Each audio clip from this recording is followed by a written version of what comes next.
on the ground! The one thing about robbing banks is you're mostly robbing women, so the last thing you want to be is rude. Ma'am, it's nothing personal.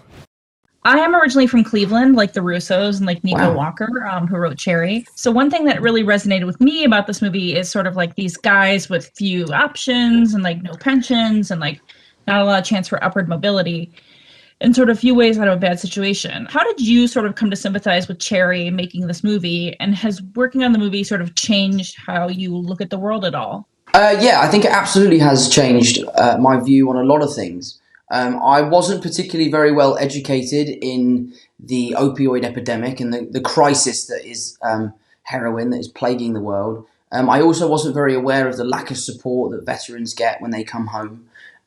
So for me, the more and more I learnt about it, the more and more passion I had for the project, and the more and more drive I had to tell this story in the biggest way possible. So yeah, it absolutely has changed my perspective on the way I look at a few things. I had read the stuff about you being more sympathetic to addiction in the past, or making because of making this movie. Tell me about how you researched the actual like addict part of this role. Like I know there was a consultant on set. Most of the research came from interviewing people who had been through and suffered from addiction themselves.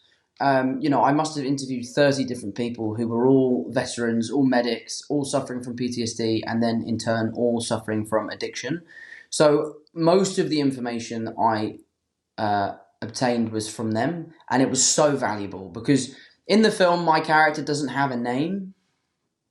And the reason that is because we're not telling the story of one person. We're telling the story of millions of people around the world that are suffering from this disease that is addiction.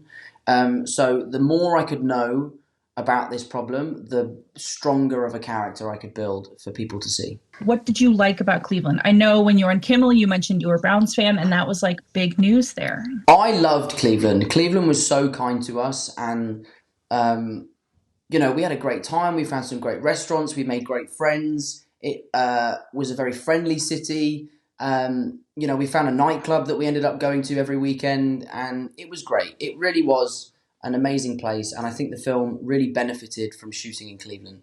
Sometimes I feel like I've already seen everything that's gonna happen, and it's a nightmare.